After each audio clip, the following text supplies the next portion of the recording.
Salut à tous, c'est Romanov, bienvenue sur la chaîne destinée aux joueurs TFT qui veulent monter Master. Désolé, je suis un peu malade, j'ai mis ma capuche, j'ai un peu froid chez moi là.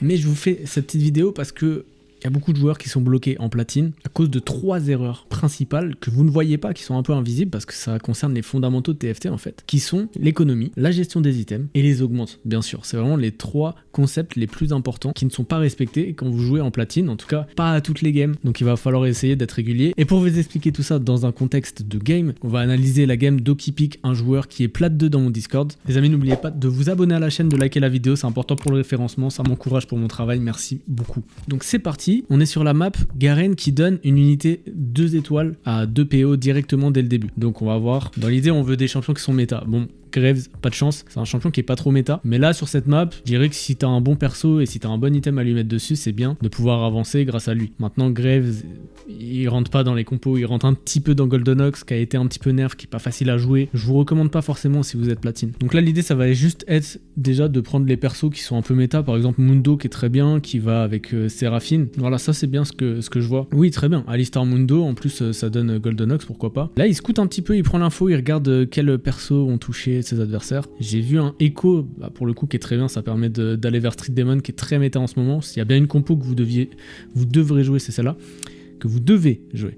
Donc ici au niveau de... On n'a pas beaucoup de temps, tu vois, quand tu ramasses l'orbe ici et qu'il reste 1 seconde, faut faire très vite pour sélectionner les bons champions. Et là, Kog'Maw, on va pas l'envisager, on va plutôt prendre la Séraphine parce qu'elle va bien avec Zyra, qui va elle-même bien avec Mundo. Et ça, c'est un petit truc à voir qui est pas forcément évident. Clac, vendre, faut aller vite. Voilà, il a pas eu le temps. Il a gardé la LeBlanc qui est pas forcément dans ce spot-là. Très intéressante, quoique avec la vaille, on avait un début de Cypher, mais bon.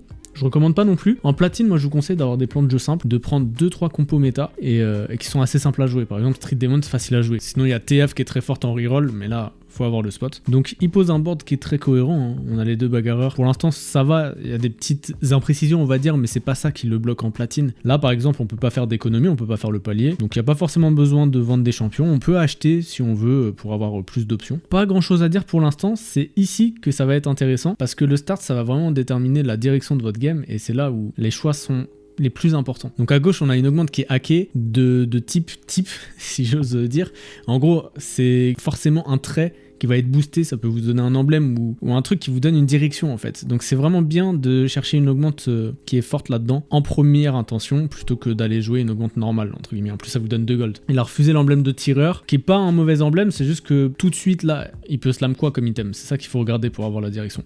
Il peut slam un Jewel Gauntlet, en plus il a un porteur, il a Zyra. Ça sert à rien de jouer autour du Graves parce qu'on n'a pas d'item à lui mettre et du coup tireur ça va pas trop avec cet item là. C'est pour ça que je le considère pas, mais sinon c'est un emblème qu'on peut considérer si on avait un item AD ici. Une IE, une Ginzu, pourquoi pas. Donc là, on peut roll, ça me dérange pas. Cyberboss, c'est vraiment spécifique à Veigar, donc faut des gouttes. Vu qu'on veut un blue buff obligatoirement, on veut vraiment une goutte au début de la game. Donc ici, c'est pas le bon spot. Par contre, peinture démoniaque, qui lui donne des 3 champions démons urbains, ça peut directement lui permettre de toucher un Mundo 2 parce qu'il a une paire, enfin je crois, je suis pas sûr qu'il ait une paire mais au moins ça lui donne une paire, ça lui donne aussi une paire de Zyra, il peut tout de suite poser les 3 Street Demon avec un Echo, donc ça c'est bien, moi j'aurais pris ça, comme ça la direction elle est claire, ça permet aux autres aussi s'ils scoutent un petit peu de se dire ah bon bah lui il joue Street Demon, je vais peut-être pas aller sur son terrain, et en plus on peut slam la Jewel Gauntlet, donc moi j'aurais cliqué là-dessus et j'aurais quand même roll à gauche, à droite pardon, et au milieu, histoire de voir si on n'a pas un meilleur truc, et je pense que c'est la meilleure augmente ici. On va voir ce qu'il fait, il hésite, ok, il roll au milieu, il a l'air de faire ce que je veux faire, ça c'est une très bonne augmente aussi, mais attention c'est pas facile à jouer parce que c'est avantageux quand on a peu d'HP, donc ça nécessite d'avoir des bonnes mécaniques de comeback. Je vous conseille de jouer simplement et de pas jouer la loose trick, je vous conseille juste de jouer un board qui est strong et de jouer une compo qui est assez simple à jouer. Donc là à gauche c'est vraiment le meilleur choix, il a l'air de se diriger là-dessus donc ça me paraît bien. Il hésite beaucoup, faut pas prendre trop de temps non plus, je sais que c'est pas facile, on hésite et tout, faut pas prendre trop de temps parce qu'après il y a des petites actions à faire, peut-être push de level, poser l'item, construire un board qui est cohérent, donc attention à pas cliquer au dernier moment. Et il roll, ok, il roll, il refuse Street Demon alors qu'il avait un start vraiment idéal là. Donc ça, c'est la première erreur au niveau des augmentes. C'est vraiment une erreur, on avait une direction facile avec un board de 3 Street Demon et un item qui va tout de suite sur ça. Et je sais pas pourquoi il refuse ce plan de jeu et il prend Mentor. Là, je suis vraiment très surpris. Parce que Mentor, ça veut dire quoi? Ça veut dire que c'est une augmente de board. Alors Street Demon aussi, c'était une augmente de board, mais comme c'est une augmente de trait, ça donne une direction. Alors que Mentor, si on le prend en 2-1, ça veut dire qu'on veut gagner absolument tout le stage 2. Voilà, ça nous donne pas d'économie. L'augmente Street Demon, elle donne quand même des champions, donc c'est considéré comme de l'économie vu que vous avez des champions. Les champions, ils coûtent 1 ou 2 gold. Ça permet de vendre les autres champions. Ouais, tu vois, ça donnait aussi un Mundo 2, je me suis pas trompé. Et une paire de Zyra. Donc là, c'est un peu bizarre de prendre ça, surtout qu'il il a pas d'item à slam tout de suite. Il prend une augmente de board qui le renforce en 2-1 pour gagner son stage 2, mais il peut pas mettre d'item. Et en plus, il push pas niveau 4, donc ça va pas. Et ça, c'est vraiment le premier, c'est le truc de l'early game. C'est les 3 piliers qui sont en même temps, c'est-à-dire il y a un item qui est bien, il y a une augmente, faut que ça aille avec l'item, et il y a l'économie. Si votre board il est fort, et ben va falloir en même temps aller niveau 4. C'est les 3 piliers, vraiment les 3 erreurs qu'on voit le plus souvent en platine. Donc faut corriger ça pour pouvoir passer émeraude puis diamant, etc. La grosse erreur, c'est de pas push niveau 4, en plus il peut même pas faire le palier, donc il est dans un entre-deux. Il a pris une augmente pour gagner, mais il pose pas ses items, et il a pas non plus push de level. Tu vois que les décisions, on va pas tous dans le même sens. Faut vraiment que toutes ces 3 décisions, elles aillent dans le même sens. Si je peux slammer un item, alors en général je push de level et je prends une augmente, pourquoi pas, pour être fort. Ok, tout va dans le même sens. Si j'ai un board de merde que j'ai pas d'item à slammer, bon bah je reste niveau 3, ok, je slam pas d'item, je reste niveau 3, mais du coup je prends pas une augmente qui me renforce, je prends une augmente soit qui me donne une direction, soit qui me donne des golds, voilà, comme ça c'est pas grave si je gagne pas mon stage 2. Vous voyez que voilà, faut un départ cohérent en fait. Ici du coup je pense qu'il va gagner un round sur 2 quoi, et du coup il pourra pas générer d'économie grâce à la win streak ou à la lose streak. Là il peut pas faire le palier, malheureusement il est obligé de garder ce écho parce qu'il va rentrer bien, et du coup le Graves, ça c'est encore une grosse erreur d'économie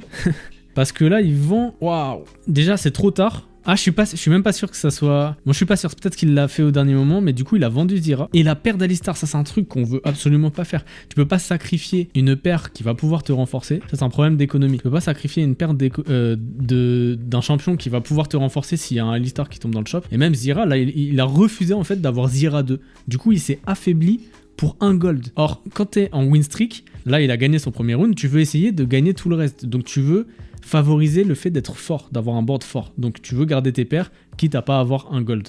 Parce que tu vas compenser ce palier que tu n'as pas fait grâce à la win streak. On peut sacrifier des paires, etc. quand on est dans une logique de lose streak, que je ne vous conseille pas. En platine, je vous conseille de forcer un petit peu la win streak, de juste jouer strongboard, apprendre à jouer strongboard. Ça va vous permettre de faire top 4 quasiment à toutes les games en fait. Donc là, il y a un gros problème. À cause de ça, il va vraiment pas gagner. En plus, avec son augmente, il doit gagner les rounds. Il a pas d'item et il s'est refusé des paires pour juste 1 gold. Bon, je suis pas très fan du plan de jeu là. Ça, c'est des petites erreurs. Voilà, moi j'aurais même vendu Graves bien avant pour pas jouer autour de lui, parce que c'est trop difficile de jouer buff doré là. J'aurais vendu le Graves et j'aurais forcé la direction avec Brand Street Demon, qui était bien, hein, avec l'item et avec les persos qu'on avait, c'était vraiment bien. Et là il perd, mais c'est normal, il y a un Vayne qui est vraiment sous dopamine là, enfin sous stéroïde plutôt. Ok, push naturel, vous voyez, comme je vous disais, il va faire une win, une lose, une win, une lose, parce qu'on n'est pas assez fort pour battre les plus forts du lobby, mais on est quand même, on a un board qui se défend contre les autres qui vont perdre, sauf que du coup on n'a pas d'économie grâce à la win streak, il va se retrouver assez pauvre je pense dans sa game. Surtout avec une augmente, là on sait toujours pas ce qu'il va jouer d'ailleurs, c'est pas clair. Il garde les Street Demon alors qu'il a refusé l'augmente Street Demon, ça aussi c'est pas cohérent et c'est un problème ça d'augmente vraiment. L'augmente n'est pas optimale. Donc là vous voyez que les 3 piliers sont vraiment pas respectés.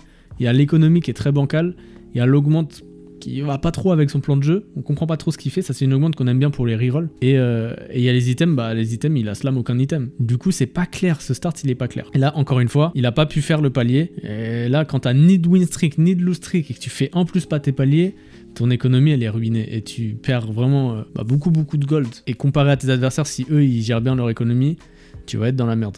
Donc on va voir ce qu'il va jouer. Moi je vous avais dit, mon plan de jeu il était assez simple, hein. Là j'aurais pris la Sunfire, puisqu'on avait un Jewel Gauntlet normalement qui était slam. Ok, il a l'air de faire ça. Alors qu'est-ce qu'il fait? Il fait un Breeze Guard. Je trouve ça bizarre de faire un Guard Breaker. Je trouve ça assez bizarre. Là il avait 2 items vraiment bien. Il avait Jewel Gauntlet et Sunfire.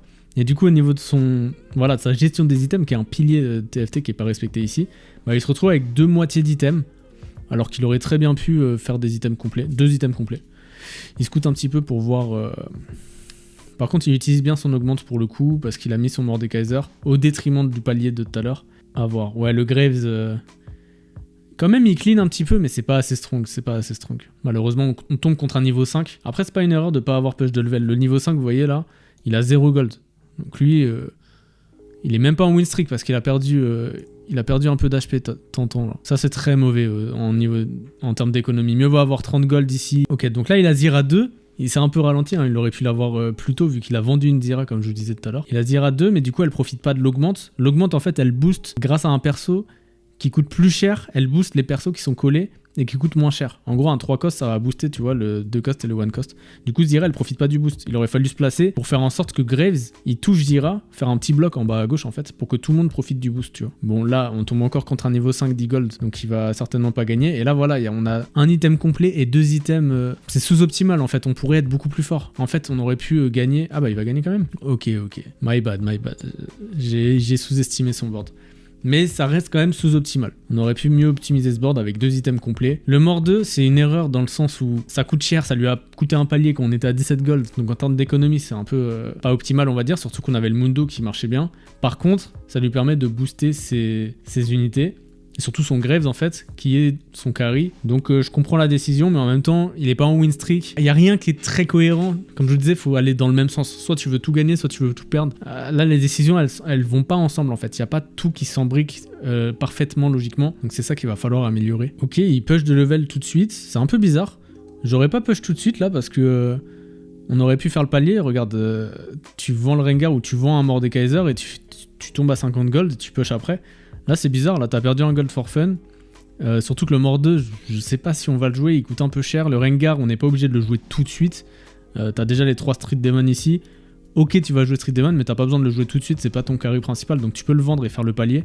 Là il y a une petite erreur d'économie, et ça a l'air de rien ces petites erreurs, mais en fait une erreur d'économie par-ci, une par-là, une au stage 3, une en 4-1, une autre machin, à la fin ça fait beaucoup de gold, à la fin ça fait 30 gold à la fin de la game. Quand tu rates un palier par-ci, un palier par-là, tu vois, tu perds quand même beaucoup de gold et du coup tu perds des rolls. En fait, faut comprendre que un gold perdu à un moment, ça fait beaucoup d'intérêts plusieurs rounds plus tard. Ces intérêts que tu es censé dépenser, hein, ça sert à ça, les golds dans TFT, tu les dépenses dans des relances. Et quand tu rolls et que tu trouves un perso, et un perso qui passe de star, ça peut te permettre de gagner un round. Et gagner un round au stage 4 ou au stage 5, pardon, à la fin, ça fait 15 HP. Donc cette petite erreur-là, cumulée à l'autre petite erreur de tout à l'heure, ça coûte 15 HP. Ça coûte littéralement des HP. Vous voyez, c'est ça qu'il faut comprendre. Parce qu'on peut se dire, c'est juste un gold, c'est pas grave. C'est pas qu'un gold. Ce petit gold-là, il a des grandes répercussions. Et plus vous allez monter de niveau, parce que vous êtes des joueurs compétitifs, si vous regardez mes vidéos, vous avez envie de gagner, de monter master, et il faut être plus rigoureux parce que ça vous coûte vraiment des défaites. Ça, c'est une grosse erreur. Ça, c'est une grosse erreur d'item. Et ça, je la vois très souvent. Alors, écoutez-moi bien. Quand vous faites cet item-là, il faut mettre votre unité solo front. Ça, c'est vraiment la base. Parce que la gargoyle, elle dit que plus vous avez d'unités qui ciblent le perso qui porte la gargoyle, plus la gargoyle, elle va donner à cette unité des résistances magiques et des résistances physiques. En gros, pour chaque unité qui cible votre unité à vous, vous gagnez 10 d'armure et de MR. Donc quand il est au milieu Mundo, quand il est au milieu de la ligne de tank, ça veut dire que, regarde, la Jinx elle va taper le mort 2, le Kindred il va taper Rengar, et Mundo il a beaucoup moins finalement, il a beaucoup moins d'armure et de MR. Donc quand vous slamez cet item, il faut mettre votre unité solo front, et il faut reculer dans votre placement là, il faut mettre Mordekaiser beaucoup plus bas, tout en restant dans les cases de Street Demon, mais il faut mettre Graves tout en bas, Rengar vraiment en bas. Comme ça, c'est lui qui prend l'aggro, c'est le Mundo tout seul devant, comme un bonhomme. Il a beaucoup d'HP, il a sur la bonne case et tout avec Street Demon. Il assume. Bon là, au niveau des items, j'aurais pas non plus fait ça parce que je pense que j'aurais fait la Ionic quand même. En fait, dans la logique que je vous disais tout à l'heure, ça normalement c'était un Duel Gauntlet, ça c'était une Sunfire avec ça. Et là, on fait une Ionic et puis comme ça, on a du Shred. Là, il fait un item tank, ok, qui est déjà sous-optimal. En plus, avec les cases, le placement, on ne va pas pouvoir être solo front toute la game. Et derrière, il a pas de shred. Et je sais pas ce qu'il va faire avec cet item. Et du coup, il part sur Street Demon avec des items un peu dans tous les sens. Donc ça, c'est un fondamental de TFT qui n'est pas respecté. Ici, c'est les items. Donc vous voyez, problème d'économie, problème de management d'items et problème d'augmente là. C'est pas très cohérent de prendre cette augmente. C'est pas clair avec la direction, etc. C'est vraiment les 3 piliers de TFT qui vous bloquent en platine. Ici, la meilleure augmente, c'est Choriste. J'espère qu'il va le voir. Même si elle ne s'applique pas tout de suite, ça paraît un peu contre-intuitif. En fait, ça permet quand même d'être très fort plus tard, en late game. Parce que Brand, Nico, c'est des 4 costs. On va avoir en 5 costs Kobuko. Et tous ces persos, les 4 costs et les 5 costs, ils vont être boostés par tous les persos qui sont 1 et 2 costs sur le board. Donc il y aura Echo dans Street Demon. Il y aura, comment elle s'appelle, Zyra, qui reste là. On pourra mettre Samira aussi, qui est un 5 costs qui va profiter. Donc je pense que c'est intéressant de prendre ça, même si tout de suite ça s'applique pas bien. Il scout, mais je sais pas trop ce qu'il regarde comme information, parce que là faut surtout décider en fonction de votre board, parce que ça n'a pas d'influence sur la direction. On veut juste un truc qui nous renforce. Il n'y a pas énormément d'items, donc ça me parle. C'est un peu bizarre de prendre ça. Enfin, c'est pas bizarre, c'est cohérent. C'est juste que l'augmente est pas très bonne. Voilà. Parce que ça veut dire que quand tu joues une verticale, c'est-à-dire une synergie où tu vas jouer avec 7, tu vas pousser la synergie, bah tous les alliés qui ont la même synergie, qui partagent une synergie avec au moins quelqu'un dans l'équipe, va gagner 6 de puissance, de dégâts, d'armure et de MR. C'est cohérent parce qu'il va jouer une synergie qui va loin, donc je peux pas le condamner, ce joueur au qui pique. T'inquiète pas, je t'en veux pas d'avoir cliqué là-dessus, mais elle est pas très forte. Ascension, à la limite, c'est mieux parce que les combats durent longtemps. Mais encore mieux, on avait Choriste, comme je vous l'ai expliqué. Mais au moins, c'est une augmente de combat, ça me va, c'est cohérent. Là, il a un très bon timing de push. Il n'hésite pas à perdre un gold pour se renforcer. C'est le timing standard. Quand on prend l'augmente en 3-2, en fait, tous les stages à partir de 3-2, 4-2, 5-2, c'est un timing standard pour push parce qu'on est sur la curve là. Donc ça me va.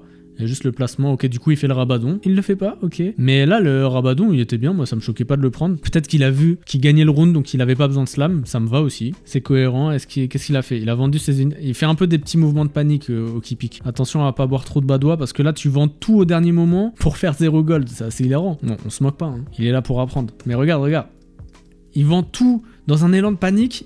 Et en fait, il reste à 40 gold. Que tu sois à 40 ou 48, bon, t'as fait une petite erreur de calcul. Et en plus, tu t'es refusé un mort des deux. Ah, t'as roll, mais t'as misclick. Mais attends, je comprends pas ce qui s'est passé. J'ai l'impression que t'as misclick parce que la séquence est assez lunaire. Hein. Là, 0 secondes à 2 secondes. Donc, dernier moment, il veut tout vendre avec la touche E. Je pense qu'il touche D sans faire exprès au moment où il vend tout. Du coup, il y a un mort 2 qui pop. Il aurait pu avoir mort des deux. Et finalement, dans la panique, il vend tout mais sans vendre le écho. Aïe. Ça, c'est une petite erreur d'exécution. Ça, c'est pas les erreurs les plus graves. Moi, je veux que vous voyez les piliers de TFT dans la stratégie. C'est une erreur d'exécution, ça arrive à tout le monde. Mais c'est pas gravissime. Bon, là, il perd contre le Vayne toujours aussi strong. Hein. Il a un bon setup en face. C'est pas une mauvaise défaite ici. On pouvait pas vraiment l'éviter. Il n'y a pas de misplay forcément à relever. Là, on voit qu'il y a deux adversaires qui sont en win streak, ça veut dire qu'ils ne se sont pas affrontés depuis pas mal de temps. C'est un peu chiant quand on a ça dans les lobbies. Là, qu'est-ce qu'on veut? On veut la Nico, hein, ça nous donne un perso 4 cost, bon, dommage. Du coup, qu'est-ce qu'il va prendre? Un gant pour faire un Jewel Gauntlet que tu aurais pu faire en 2-1. Mais ça, c'est un classique. Hein. Quand je review les games, voilà. C'était un peu obligé, t'aurais pu le faire plus tôt, du coup t'as fait des items sous-optimaux, t'aurais pu avoir une Sunfire, etc. Je vais pas répéter tout ça, mais faut être conscient que ces petites erreurs, elles ont l'air de rien. Mais finalement, dans la gestion des items, au fur et à mesure de la game, il y a quelqu'un qui m'appelle. Bah voilà, ça a des conséquences quand même. Parce qu'on perd en tempo, et surtout là, alors une erreur vraiment, ici c'est d'avoir split les items. En plus, c'est deux items qui synergisent très bien, parce que le spell crit, il donne capacité à votre unité de faire un coup critique sur son spell, et le Guardbreaker donne des coups critiques en plus. Ici, il y avait un timing de push standard après le carrousel, mais c'est vrai que ça coûtait un peu cher. Ça coûtait 32 gold, ce qui le faisait descendre à 38, et on pouvait vendre ce Mundo, on pouvait push. Hein. Là, c'est un timing de push standard, petite erreur d'économie, mais celle-là, elle a plus de conséquences. Si on est résultat oriented, il n'y a aucune conséquence parce qu'il a gagné le round. Mais dans l'idée, c'est une erreur parce qu'en 3-5, on a vraiment le timing, après chaque carrousel dans la game, de push sans que ça coûte très cher. Parce que si tu push de level, ça te coûte 32, tu tombes à 38 et tu vends Mundo parce que t'as déjà un Mundo 2, c'était à 40 gold en gagnant et du coup t'étais niveau 7 et t'étais plus fort. Ce qu'il faut retenir, c'est qu'après les carousels, on a un timing de push qui coûte pas cher et mieux vaut, comme il l'a fait en 3-2, mieux vaut push et perdre un gold d'intérêt mais être plus fort, et il le fait maintenant. Ok, bon, c'est ok parce que t'as la logique, c'est très bien de faire ça, c'est juste t'aurais pu le faire avant, c'est des petites optimisations, c'est pas une grosse erreur. Je peux pas t'en vouloir là-dessus. Ok, est-ce qu'on gagne nos rounds? C'est pas le plus important ici qu'on gagne ou qu'on perde. On veut gagner, hein, ça économise des HP, mais bon, en face, il est très strong, voilà, c'est pas gravissime. Il y a toujours, bien sûr, cette erreur d'avoir les items split, hein. Un item sur le grave, un item sur Zira, c'est pas optimal, mais c'est pas à cause de ça qu'on perd le round. Donc ça, c'est très bien, j'aime bien ce qu'il fait. Il essaye de modifier son board, faire des petites transits pour se renforcer et jouer strongboard, ça, c'est vraiment une très bonne base qu'il faut continuer de faire game après game pour monter en elo. Donc il a rentré le 3 exec en attendant, donc c'est très bien, hein. Avec ce Varus, il check un peu où en est son adversaire qui joue la même compo que lui. Et là, on a des gouttes, c'est très bien, on avait besoin de gouttes pour génération de mana sur Brand. On peut faire tout de suite un statique, hein. Il y a un statique qui doit partir là. On a Annie, alors là, c'est intéressant parce que comme il n'a pas pris l'augmente Street Demon, il y a un pivot qui peut se faire complètement. Parce que là, tu prends Annie, tu lui mets un blue buff, tu lui mets les deux items, et en fait, tu joues la version, c'est presque la même compo que Brand, sauf qu'au lieu de jouer stratégiste, au lieu de jouer démon urbain, pardon, tu joues stratégiste, et tu joues Annie, en fait, tu joues la comp qui était jouée au début du set. Avec Annie, Samira, c'est un peu la même comp. Hein. Annie, Samira, Yumi, et après tu mets les stratégistes devant, donc Echo, Nico. C'est quasiment la même comp, elle porte les mêmes items un peu que Brand. Ok, il fait une augmente de... Enfin, il fait un item de front, ça me va très bien. Par contre là, faut faire un statique. Ok, super, très bien, tu l'as vu. Maintenant, faut mettre les 2 items. Normalement, il fallait mettre triple item sur Zyra, toujours dans la même logique. C'est pas ultra optimal, donc petite erreur là, ici. Je suis ok de pas faire la rédemption. On n'est pas dans l'urgence, on veut garder la goutte pour faire de la génération de mana, je suis ok. Maintenant, si on a juste statique Guardbreaker Dual Gauntlet, ça passe hein, sur Brand. Il va un peu galérer en termes de mana, mais ça passe. Maintenant, je pense que c'est une erreur de pas considérer cette Annie. Il y avait quand même le blue buff. J'aurais fait vraiment un pivot. J'aurais pivoté sur la compo Annie, pardon. Surtout qu'en face, il joue la même comp que nous. Il y avait un bon spot pour ça, mais bon, c'est pas gravissime. Je peux pas t'en vouloir sur ça. En platine, comme je vous dis, on reste sur les 3 piliers. Je les répète, c'est important. La gestion des items, la gestion de l'économie et les augmentes. Donc ici, on veut une augmente de board. Finalement, on n'a pas d'augmente d'économie, mais ça nous coûte pas si cher que ça. On est quand même pas trop pauvre. Ici, on a déjà du crit, on a déjà un statique, donc Lotus performant, c'est pas vraiment utile. Ascension finale, je pense que c'est mieux, ça donne beaucoup de dommages jump. On n'a pas besoin forcément d'items. Ah, on a réfracteur de lumière, mais si j'avais Shojin, j'aurais pris ça pour faire une Shojin. Radiant, je pense que c'est pas mal sur Brand. À vérifier dans les stats. Attends, je vais vérifier dans les stats pour pas vous dire de conneries. Alors, les items, les radiants, on va voir qu'est-ce qui est le mieux. Ah oui, j'aurais fait une statique radiant, pourquoi pas. C'est vrai que c'est un des meilleurs items radiants, la statique. Sinon, on avait quoi? Blue buff radiant si on était parti sur Annie, ok. Shojin radiant à égalité avec le Dual Gauntlet radiant, ok. Pourquoi pas, je pense que c'était pas un mauvais augmente de prendre ça, vu qu'il a roll l'ascension. J'aurais peut-être pris l'ascension moi. Mais c'est pas mauvais de prendre ça, surtout que ça permet de compléter un item. Par contre là, je pense que c'est une erreur. Alors dans la logique, c'est une augmente de board, c'est fort, c'est pas une mauvaise augmente. Hein. C'est juste qu'on a déjà du crit en fait. On a déjà du crit, on a déjà un autre crit, et on a déjà du shred. Ça fait un peu doublon. Bien sûr, ça va pouvoir booster nos autres unités, ça va pouvoir booster notre Ziggs, notre Samira plus tard, mais c'est pas le plus optimal. Donc, encore une fois, je peux pas trop lui en vouloir. C'est une augmente. Il respecte les fondamentaux globaux, on va dire, globaux, mais c'est pas la meilleure. C'est juste pas la meilleure, je pense. Bon, c'est ok, ça reste correct, on va dire. Ici, le timing de push, c'est très bien, c'est en 4-2. Comme je disais, à chaque fois qu'il y a une augmente, donc 2-1, 3-2, 4-2, c'est le timing de push standard. En 5-2 après, 6-2. Et puis après chaque carrousel, hein, je vous le répète. Et là, on va roll. Là, faut stab, c'est très bien. Faut trouver un brand, faut trouver un peu des upgrades. Il touche pas, malheureusement, il est un peu unlucky. Ok, il touche le brand. Les mécaniques sont bonnes, j'aime bien. Faut vite changer les items là. Groot Taras, ok, c'est bien. C'est propre. Les mécaniques sont vraiment bien, ça me plaît. En termes d'exécution, il n'y a pas de problème. J'espère que tu vas mettre la statique sur lui. En attendant, on met toujours triple item sur son carry. Hein. Par contre, faut rentrer le Ziggs, je pense qu'il y a un meilleur board à faire là. Attends, faut rentrer Echo en fait, comme ça on a 5 démons urbains. En fait, faut virer ce Graves là, il sert à rien. Par contre, c'est bien, tu joues ton Renekton, t'essaies de flex ton board, ça me plaît vraiment. Ok, tu vois le 5 démons urbains, ça c'est des très bonnes choses. Hein. Il y a des très bonnes choses ici. Là, tu continues de roll, c'est une erreur. À partir du moment où le combat il a commencé, bah tranquille, tu t'arrêtes, tu fais tes golds, tu vends tes persos qui servent à rien, tu fais un palier, et puis tu te stabras au round d'après. Mais là, c'est correct d'avoir fait ça. Oublie pas d'avoir la statique. Ok, tu vends tes persos. Ouais, ça, c'est une erreur. Ça, c'est une petite erreur, mais ça reste quand même une erreur. Je sais à quoi tu penses. Hein. Tu gardes de l'espace pour pouvoir mettre la Shojin sur le brand.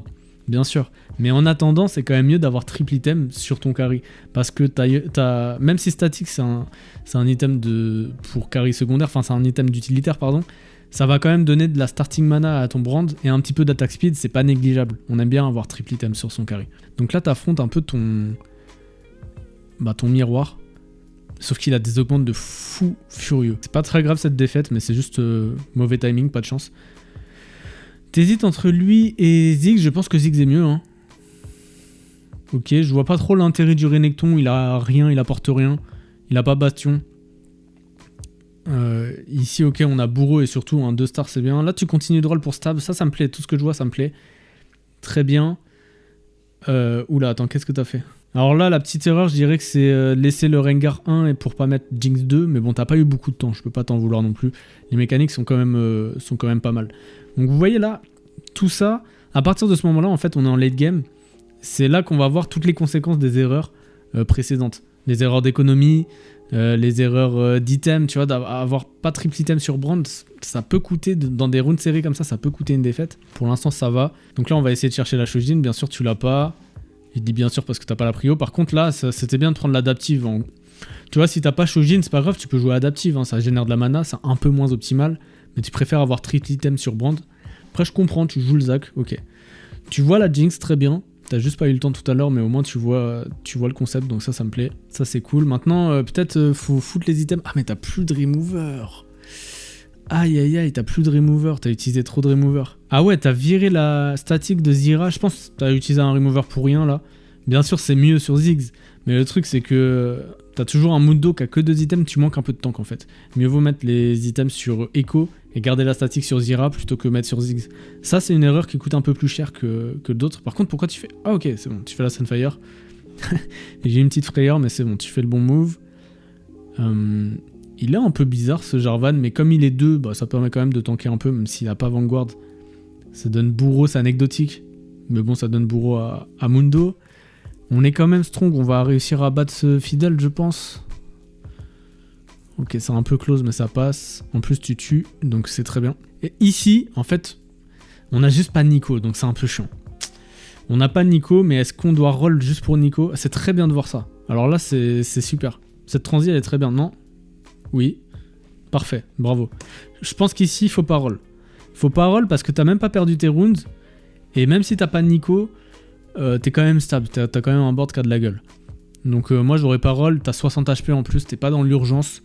Là faut penser tout de suite au very late game, faut essayer d'aller niveau 9 et de cap ton board avec un niveau 9. Ok c'est bien, tu roll pas. Tu me fais des petites frayeurs parce que je sens que t'hésites. T'es là, est-ce que je dois roll ou pas? Non ça va, tu roll pas. Franchement c'est bien. Et comme je vous disais, là le stage 4 il me plaît, il est plutôt bien joué. Et c'est surtout les erreurs précédentes qui coûtent cher dans la game. Après, je sais pas quel top il va faire. Mais si on avait optimisé tout le late game, tout le stage 2, le stage 3, on serait en meilleure posture ici. Alors qu'il a très bien joué son stage 4. Il y a vraiment 2 petites erreurs. Mais c'est pas des grosses erreurs. Par contre, c'est tout avant ce qu'on aurait dû optimiser qui aurait pu lui permettre de faire un meilleur top. Ok, on a une paire de Zac. Pourquoi pas? C'est vrai qu'on peut pas vraiment se refuser des 5 costs, et vous voyez, il a une version qui ressemble pas au guide que vous voyez, parce que faut s'adapter hein, dans les games. Quand on touche pas Nico, bon bah on s'adapte. Moi j'aurais même vendu les 2 Rengar et j'aurais capé le board un peu différemment. Parce que là les Rengar ils te coûtent encore un peu cher en économie. Ok, donc là on est vraiment dans notre stratégie de fast 9, tu peux faire ta Shojin, c'est super. Et t'as un item en plus qui sert à rien, donc là peu importe. Hein. De toute façon tu vas pas pouvoir en faire grand chose de cet item. Ok, ah t'as trouvé Nico. Alors t'as roll du coup?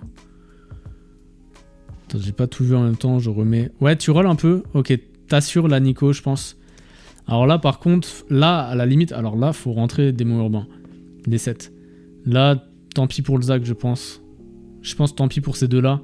Tu rentres Nico, tu peux pas virer Echo 2, qui est en plus des mots urbains. T'as un Rengar, là, faut remplacer tes 2 unités à droite contre les 7 Street Demon et aller niveau 9. Et juste attendre, t'as beaucoup d'économies, tu vas niveau 9. C'est bien d'avoir changé les items, par contre, t'aurais dû laisser... Dans la même logique de Gargoyle, là... qui n'est pas un item ultra optimal, c'est mieux de laisser Nico tout à gauche, comme ça elle prend un maximum d'aggro. Vu que c'est le perso à l'extrémité, c'est elle qui va prendre le plus de dégâts ciblés. Là tu continues de roll, mais ça sert à rien. Faut vraiment pas roll quand le combat a commencé, parce que du coup les upgrades elles pop pas sur ton board, tu vois. Et du coup tu perds juste un palier que tu aurais pu faire en vendant Yuumi. Donc ça c'est une erreur d'exécution que tu peux tout de suite corriger. Tu perds, mais c'est le mec qui a le board monstro là. Il y a des putains d'augmentes. Il a Echo 3, waouh. Donc là j'espère... Ouais c'est dommage, t'as Shogat 2, mais bon, là faut jouer en 7 street. Hein. Faut pas se faire bait par ce Shogat 2. Et du coup tu rolls, là c'est une erreur vraiment de late game pour le coup. T'es obligé d'attendre, t'es pas loin du niveau 9, t'es obligé d'attendre le niveau 9 en fait. Oh, tu prends pas la Samira? Là, il y a rien qui va là. Là, je vais être honnête, je pense que tu paniques un petit peu. C'est bien d'avoir en fait, c'est bien d'avoir acheté Zac et d'avoir acheté Shogat pour avoir une option en attendant que tu trouves la Nico en attendant. Mais c'est bien une option de en attendant, c'est transitoire. Une fois que t'as tes persos, que t'as ton board que tu peux mettre, faut les vendre. Et ensuite, là, c'est une grosse erreur, t'as encore 30 HP. Tu peux perdre 2 rounds en fait, en stage 5. Tu peux encore perdre 2 rounds et il te restera une vie. Et donc, faut que tu attendes faut que tu vois ça, que tu attendes pour pouvoir aller niveau 9. Et là, au niveau 9, tu rajoutes une légendaire. Pourquoi pas Zac, pourquoi pas Samira. Mais là, fallait pas roll. Là, en fait, tu t'empêches, en rollant maintenant, tu t'interdis le niveau 9. Du coup, tu t'empêches de caper ton board plus haut. Et du coup, c'est une grosse erreur, en plus d'avoir pas le Echo. Là, c'est un peu trop flex à mon goût, tu vois. Je pense que tu cherches le Brand 2, ou même Nico 2. C'est pour ça que tu rolls, t'as un peu peur. Mais t'es pas... En fait, t'es stable. La compo, elle est tellement forte en ce moment que même avec Nico 1, Brand 1, si t'as 7 streets et que que des items de board, c'est très bien. D'ailleurs là, des augmentes pardon. Là d'ailleurs, je n'ai pas précisé, mais depuis tout à l'heure, tu joues quasiment sans augmente, sans première augmente. Et du coup, tu rolls, donc tu pourras pas aller niveau 9. Ça, c'est un move de top 4. C'est-à-dire que là, maintenant que tu as fait ça, tu peux pas vraiment espérer mieux que top 4, parce que lui, il va bientôt crever. Mais après, derrière, comme tu t'empêches, tu vas être trop en retard pour le niveau 9, et eux, ils vont caper, ils ont de l'avance sur toi, en fait, sur la game. Donc ça, ce que tu as fait, c'est un move de top 4. Parfois, c'est intéressant de le faire, parfois, tu es obligé de le faire. Mais là, tu avais un spot de top 1. Tu avais encore, malgré toutes ces petites erreurs, tu avais encore un spot au moins de top 3 et 2 par rapport à ce que eux ils font. Tu aurais pu te permettre d'aller juste fast 9. Donc, par contre, tu tags le mec qui va t'apporter le top 4. Donc, si tu le bats, lui, tu vas faire top 4. Donc, ça, c'est très bien. Ça, c'est une bonne chose. Tu joues le Zac 2, ok. Zac 2 avec un item sous-opti, mais tu peux le reforge à la limite. Ok, pourquoi pas. Comme ça, là, tu vas roll et au moins tu rentabilises tes rolls avec des blobs. Donc ça me va. Tu me fais peur, là. T'as pas fait un Zac 2 pour mettre Echo à la place. Non, mais ton Echo, en fait, il rentre à la place de Rengar si tu veux pas jouer en 7 street. Et là, c'est juste trop dommage. C'est juste... tu vois, en plus, bagarreur, ça sert pas vraiment tout de suite. Parce que Mundo 1, maintenant, au stage 5, on s'en fout un petit peu qu'il ait le bagarreur. Ton cap, en fait, c'était juste d'aller niveau 9, de virer Shogat et de mettre ces deux persos-là au niveau 9, tu vois. Pour avoir 7 street et avec un Zac 2. Et là, faut mettre les items sur Zac, parce que Nico, elle est que 1. Faut mettre Zac dans une case, mettre tous les items sur lui. Ah, t'as plus de remover. Merde. Ça, c'est le problème de gestion des items aussi. Quand tu utilises trop de remover un peu dans tous les sens, un peu pour rien, parce que t'as mal géré tes items au début de la game, bah tu te retrouves à un truc, à des grosses conséquences, parce que la diff entre un Zac 2, qui est une légendaire, et une Nico 1, et bah la diff de mettre les items sur Zac et Nico 1, elle est énorme. Et du coup, une petite erreur qui ne se voit pas, c'est pour ça que j'appelle ça les erreurs invisibles, en 2-1, en 3-1, où tu poses, enfin dans les premiers stages, quand tu utilises un peu tes removers, ou enfin tu gères mal tes items, ça a des conséquences ici. Parce que là, si tu perds ce round, c'est serré, tu vois. Ok, tu vois, tu perds à rien du tout, et bah je te le dis, c'est une certitude. T'as vu à quel point tu perds à rien, à 10 HP? Et bah ça c'est Zac diff. Zac item diff. Si Zac portait les items à la place de Nico, tu gagnais ce round. Et là tu perds... Attends, t'avais combien d'HP? Je vais être précis. Tu perds 12 HP. Donc c'est une petite erreur qui a l'air de rien, qui a l'air invisible, qui coûte 12 HP. Et 12 HP à la fin de la game, bah, ça peut faire la diff entre un top 4 ou un top 1 parfois. Et là forcément t'as du retard, ça va être long, ça va être trop dur de caper ton board. Ouais, là c'est pas de ta faute, tu vois, il te roule dessus, mais il est niveau 9. Faut vendre le Shogat pour faire de l'économie, de toute façon il va dégager. T'as un Kobuko, ok. Kobuko, je sais pas s'il rentre vu que t'as joué Zac, ou alors tu restes en 5 street. Et du coup, juste si tu restes en 5, tes champions là ils te servent à rien. Oui, Kobuko rentre pas du coup parce que t'as Zac. Attends, pourquoi t'as fait une Ionic? Pourquoi t'as pris Ionic alors que t'avais un statique là? Bon, ça c'est un misplay. T'aurais dû prendre juste de la tankiness, le cascade adaptatif. Ouais, t'as mal vu, t'avais déjà un statique, t'as oublié. Moi j'aurais reforge le Sterak qui sert à rien sur Zac, ça donne un peu d'HP, mais... Tant pis pour Kobuko, ouais voilà. Parfois on peut pas rentrer la comp qu'on veut. Hein. Pas très grave, par contre les items, c'est dommage, ce Zac il a pas des vrais items tank. Ok, tu gagnes le round mais c'est serré. Et là faut trouver Nico 2. Et des blobs. Ok, t'as loupé la Samira, faut jouer Samira quand même. Hein. Faut jouer Samira à la place de Rengar ou Jinx. Plutôt à la place de Jinx puisque Rengar apporte un peu de tankiness. Ok, tu changes les items. Mais du coup t'as un Sterak qui est sous-optimal et surtout une Ionic. Donc petit problème d'item là. T'as peut-être paniqué pendant ce late game. Ah, ça se joue à rien. Encore une fois, c'est des petites erreurs, tu vois, c'est ces rounds là, c'est ça que je vais vous expliquer. Les petites erreurs qui ont l'air de rien du tout, à la fin de la game, ça a beaucoup d'incidence parce que c'est souvent très serré les fights. Et si t'avais pris une augmente un peu mieux, ou alors une gestion d'item un peu mieux, un peu plus de gold au niveau de ton économie, tu vois, t'as une paire de Nico, si t'avais juste 2 rolls en plus, t'aurais pu trouver une Nico 2. Et ça aurait fait la diff pour ce round là. Tu serais resté en vie. C'est ça que je vais vous faire comprendre. Voilà, des petites erreurs comme ça a des conséquences à la fin. Top 4, ça reste correct, mais tu aurais pu faire mieux. Donc moi, je vous encourage à faire mieux, je vous encourage à monter master. Si la vidéo vous a plu, si mes explications vous plaisent, j'ai créé un guide qui s'appelle le guide des mécaniques invisibles. Là, on a vu les 3 concepts de base de TFT qui vous empêchent de dépasser ce palier de platine. Mais dites-vous qu'il y a beaucoup plus de fondamentaux. TFT, c'est un jeu qui est riche. Donc si vous voulez progresser et voir plus en profondeur les détails du jeu, je vous invite à télécharger mon guide gratuitement en cliquant sur le premier lien dans la description. C'était Romanov, je vous dis à bientôt sur YouTube ou à tout de suite dans le guide des mécaniques invisibles.